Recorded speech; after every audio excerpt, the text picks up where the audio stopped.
In 465 BCE, a woman was dragged into the courtyard of the most magnificent palace on earth.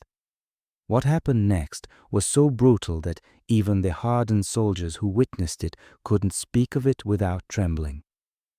Her crime? Saying no to the wrong man. But here's what makes this story truly horrifying. This wasn't an isolated incident. This was just one day in the Persian royal court. One crime in a decades-long pattern that turned the world's most beautiful palace into a chamber of psychological torture. And the man responsible? You know his name. You've seen his armies in movies, but you have no idea what he really was. History wants you to remember King Xerxes I of Persia as a warrior, as the man who led millions against Greece, as the builder of monuments that defied imagination. That's the story we tell ourselves because it's easier to digest. But what if I told you that behind those golden walls a different war was being fought? One without swords or shields. One where the victims couldn't run, couldn't fight back, and couldn't even speak their truth without risking everything they loved. What if the greatest atrocity of Xerxes' reign had nothing to do with Greece? What if it was happening right under his own roof every single day? To the people who should have been safest in his presence? Stay with me, because what you're about to learn will change everything you thought you knew about ancient Persia. And I promise you, by the end of this video, you'll understand why this story was buried for over 2,000 years. Let's start with a question that historians rarely ask. What does it actually do to a human being when everyone around them insists they're not human at all? October 486 BCE. The throne room of Persepolis. A 36-year-old man named Xerxes receives the crown of the largest empire the world has ever seen. His father, Darius the Great, is dead. And from this moment forward, Xerxes will never again experience a single, genuine human interaction. Think about that for a second. Every person who approaches him must follow an elaborate ritual called proskinesis, falling face down on the ground, kissing the earth before him, not bowing, not kneeling, but completely prostrating themselves as if before a deity. No one can turn their back to him, ever. To do so is death. No one can look directly into his eyes unless given explicit permission. No one can speak unless spoken to first. The Greek historian Herodotus recorded something chilling about Persian court protocol. If you had to approach the king with urgent news, you first had to stand outside the throne room for days, sometimes weeks, waiting for permission to enter. Even if the empire was burning, even if cities were falling, you waited. Disturbing the god king at the wrong moment could cost you your head. But here's what makes this truly insidious. Xerxes wasn't born believing he was divine. He was systematically conditioned into it. His mother, Atossa, understood power better than anyone alive. She was the daughter of Cyrus the Great, the empire's founder. She'd watched her own family tear itself apart in succession wars. She'd seen brothers poison brothers, entire bloodlines erased overnight, and she knew the brutal truth. In the Persian court, family wasn't a source of love. It was the most dangerous threat of all. So she taught her son a lesson that would poison everything he touched. Trust nothing. Control everything. Show no weakness. Because the moment you're seen as human, the moment you're seen as vulnerable, you're already dead. Greek sources tell us Atossa had enormous influence over Xerxes, more than any father figure or advisor. And what she created wasn't a king. She created something far more dangerous. A man who genuinely believed that other human beings existed only as extensions of his will. Now, let's talk about the place where this all unfolded, the royal household itself. Hollywood gets this spectacularly wrong. When we picture ancient Persian kings, we imagine some kind of eternal bachelor party, hundreds of wives, endless pleasure, a fantasy of absolute indulgence. But the reality was far more complex, and in some ways, far more disturbing. The Persian royal household, called the Anderun, was actually a sophisticated political institution. Contrary to popular belief, Xerxes appears to have been married to only one woman throughout his entire adult life, Queen Amestris. Think about the implications of that. This wasn't a harem of disposable women who could be ignored. A mistress was a permanent fixture, a woman of immense power in her own right. She owned vast estates. She commanded her own household troops. She held audiences with foreign dignitaries. Ancient records show she even controlled major construction projects across the empire. But here's the catch that makes this entire system so psychologically twisted. All of that power existed at Xerxes' pleasure. With a single word, he could strip it all away. The royal household was home to the most powerful women in the empire. The king's mother, his wife, his sisters, his daughters, and the wives and daughters of his closest relatives. These women lived in unimaginable luxury. They wore robes worth more than entire cities. They dined on delicacies brought from every corner of the known world. They were attended by hundreds of servants whose sole purpose was to fulfill their wishes. But they were also prisoners. The Greek physician Xerxes, who served at the Persian court decades after Xerxes' death, left us descriptions of the royal household that sound like something out of a nightmare. The women's quarters were sealed off from the outside world by massive walls and locked gates. Male visitors were forbidden entirely, except for the king himself and a small number of eunuchs who had been castrated specifically to serve in the Anderun. The women could look out from high windows at the city below, but they couldn't leave. They could hear the sounds of life beyond the walls, but they couldn't participate in it. They had everything, except the one thing that matters most: agency over their own existence. And here's what makes this even more horrifying. This wasn't seen as oppression. It was seen as honor, as protection, as the highest privilege a woman could achieve. The women themselves had been raised from birth to see this cage as a palace, to see their powerlessness as power, to see their isolation as intimacy with divinity itself. This is what makes systemic control so insidious. The victims internalize it. They defend it. They can't even imagine an alternative. For decades, this system functioned exactly as designed.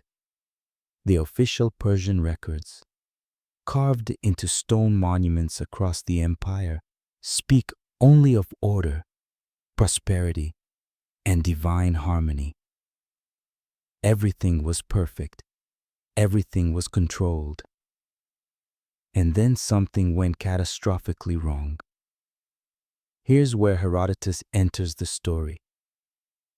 Writing about 30 years after Xerxes' death, he recorded an incident so disturbing that scholars have debated its authenticity for over 2 millennia. And I want to be clear with you. Herodotus was Greek, writing for a Greek audience who had every reason to hate Persia. His account could be propaganda.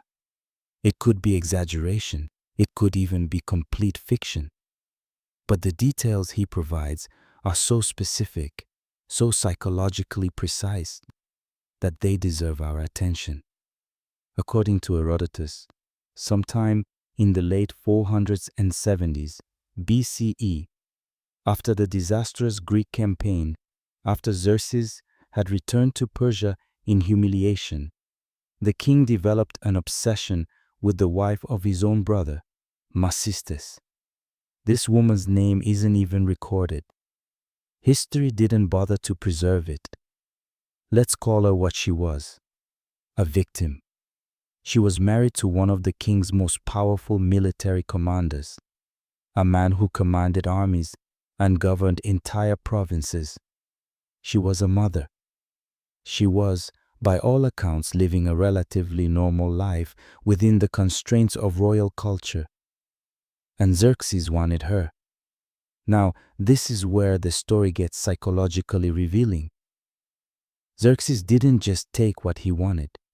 Remember, he believed he was divine. He believed that everything and everyone existed for his pleasure.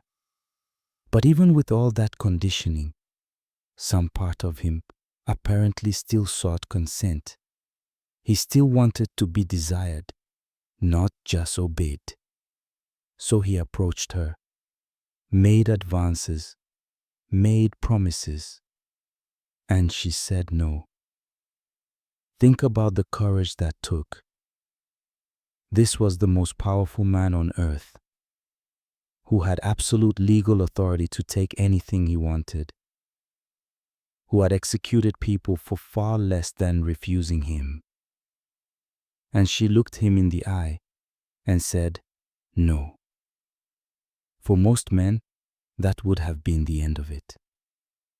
Even for most tyrants, there would have been consequences, but the matter would have ended there.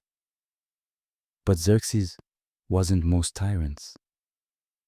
His conditioning had taught him that his desires were cosmic imperatives, that resistance to his will was a form of disorder in the universe itself, something that needed to be corrected. So he didn't give up. He simply shifted his focus to her daughter. Artainte was probably in her late teens or early 20s. She was Xerxes' own niece. And unlike her mother, she apparently didn't have the strength, or perhaps the awareness, to refuse. The affair began, and here's where it gets even more twisted. Xerxes, who'd been rejected by the mother, now had complete control over the daughter. And some part of him needed to prove that control, to demonstrate his power in a way that would hurt the woman who dared to refuse him. According to Herodotus, Xerxes promised Artainte anything she wanted. Anything in the empire, name it, and it was hers. And Artainte, whether manipulated into it or genuinely desiring it, asked for a specific robe, a magnificent, one-of-a-kind garment personally woven by Queen Amestris herself, incorporating gold thread and Persian royal purple. It was a symbol of the queen's status, unique in all the world. Xerxes gave it to her. Now, let's pause and think about what this means. Xerxes wasn't stupid. He knew exactly what he was doing.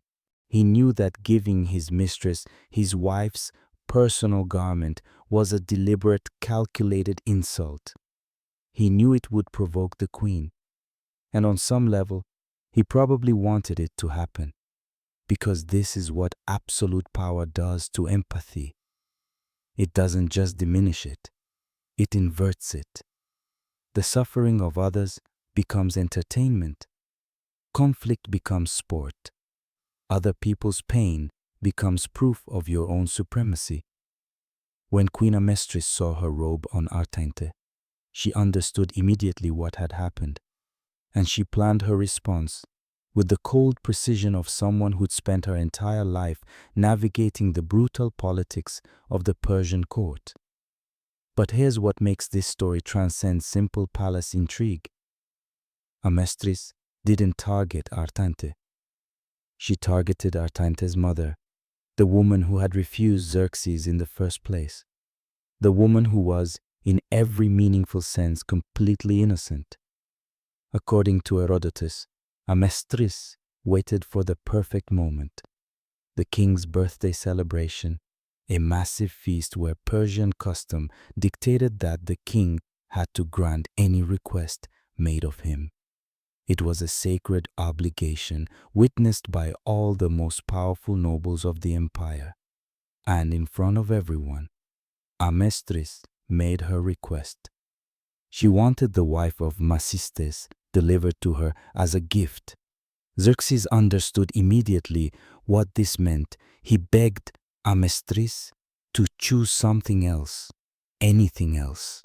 He offered her cities, wealth, armies. But Amestris was bound by the same code that bound him. The request had been made publicly, and it could not be refused. The woman was delivered to the queen's custody.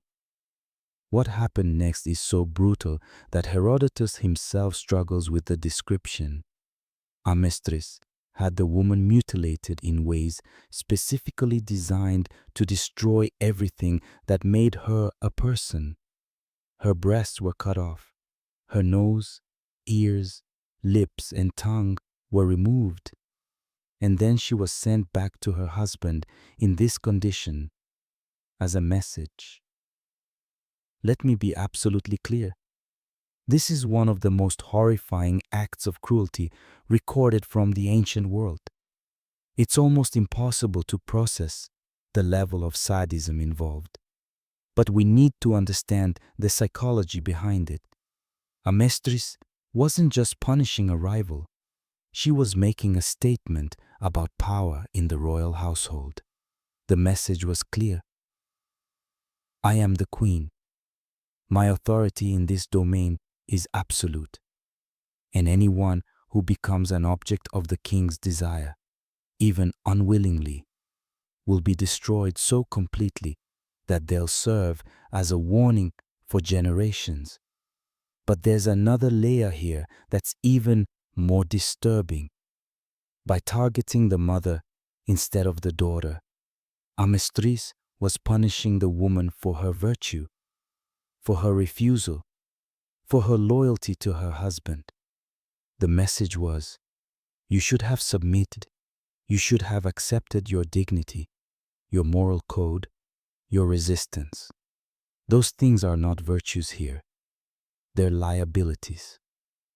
The woman's husband, Macystes, responded exactly as you'd expect. With absolute rage, he gathered his forces and attempted to rebel against his own brother. The revolt was crushed. Macystes and his entire family, sons, daughters, everyone, were hunted down and executed. The woman who'd said no, the daughter who couldn't say no, and an entire bloodline were erased. All because one man believed his desires were divine imperatives. Now, here's the question that historians hate, but that we have to ask. Was this an isolated incident, one terrible story in an otherwise normal reign? Or was this a window into something much darker? The problem is that Persian royal records were designed to project a divine order. They recorded military victories, construction projects, religious devotion. They didn't record palace scandals. They didn't record family conflicts. They especially didn't record anything that would humanize or criticize the king. So we're left with fragments, Greek sources that might be biased, archaeological evidence that hints at things it can't prove, and the psychological logic of absolute power itself. Let's think about what we know for certain. We know that Xerxes was raised in a system specifically designed to eliminate his empathy. We know he was conditioned from birth to see other humans as objects that existed to serve his will. We know he experienced one of history's most humiliating military defeats in Greece, returning home with his ego shattered and his paranoia amplified. And we know that after Greece, something changed. The historical record shows that Xerxes essentially withdrew from public life. He stopped leading military campaigns. He stopped traveling the empire. He retreated into his palaces, particularly the one at Persepolis, and spent the last years of his reign focused on building projects and what sources vaguely describe as private pursuits. What were those private pursuits? The sources don't say, but we know the court became increasingly isolated. We know his son grew up watching their father's paranoia intensify. We know the power of court officials like Artabanus, the commander of the royal bodyguard, expanded dramatically. Here's what that suggests. The system had consumed even the man at its center. Xerxes had become a prisoner of his own absolute power. He couldn't trust anyone. He couldn't form genuine relationships. He couldn't even be certain his own sons wouldn't murder him, which, as we'll see, was a perfectly reasonable fear. For the women of the household, this period must have been terrifying. A paranoid, isolated god-king with absolute power over your life, your body, and your family. No appeals, no protection, no escape. And this wasn't unique to Xerxes. This was the system. This was how the Achaemenid dynasty functioned for over 2 centuries. Xerxes didn't invent this machine. He inherited it, perfected it, and passed it on. August 465 BCE. The palace at Persepolis. Midnight. King Xerxes I, ruler of the largest empire in human history, was murdered in his own bed. The details are murky because the sources contradict each other, but the most dramatic version of the story, preserved by multiple Greek historians, goes like this. Artabanus, the commander of the royal bodyguard, the man whose entire job was protecting the king, led the conspiracy. He and a small group of co-conspirators entered the king's private chambers and killed him while he slept. But Artabanus didn't stop there. He executed a plan so cunning, so psychologically sophisticated, that it reveals just how deeply dysfunction had penetrated the royal family. He went to Xerxes' younger son, Artaxerxes, and told him that his older brother, Crown Prince Darius, had just murdered their father. He presented false evidence. He manipulated the young prince's grief and rage, and Artaxerxes, believing the lie, executed his own brother to avenge their father. Only later, when Artabanus tried to consolidate his own power, did the truth emerge. And Artaxerxes, realizing he'd been manipulated into fratricide, had Artabanus and all his co-conspirators hunted down and killed. Think about what this story tells us. The king's own bodyguard murdered him. The king's own son murdered his brother. And this all happened inside the most heavily guarded palace in the ancient world, surrounded by thousands of loyal troops. How does that happen unless the entire system is completely broken? Unless the culture of fear and paranoia has spread so thoroughly that even the inner circle sees assassination as the only path to survival. Xerxes had spent his entire life building walls, walls around his palace, walls around his household, walls around his own humanity. And in the end, those walls didn't protect him. They trapped him. For the women of the royal household, the death of King Xerxes changed nothing. Artaxerxes I inherited the throne, and he inherited the system. The Anderon continued. The practice of viewing royal women as political assets continued. The isolation, the control, the reduction of human beings into instruments of dynastic power, all of it continued. In fact, it intensified. Artaxerxes' own son, the future Darius II, married his half-sister, Parysatis, in a union specifically designed to consolidate power.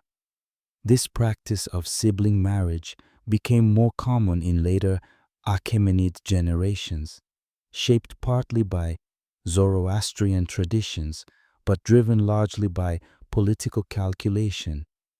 For the next century and a half, until Alexander the Great burned Persepolis to the ground, the system persisted. Generations of women were born, lived, and died within those walls, never knowing any other reality. And here's the truly chilling part. This wasn't seen as tragedy. This was seen as civilization, as order, as the natural way of things. The gods who enforced it believed they were doing their duty. The priests who blessed it believed they were serving their divine will. The women who suffered through it often defended it because they had been taught from birth that this was honor, not horror. This is what systemic oppression looks like at its most effective, when the victims can't even recognize their own oppression, when the cage is so beautiful that you forget it's a cage at all.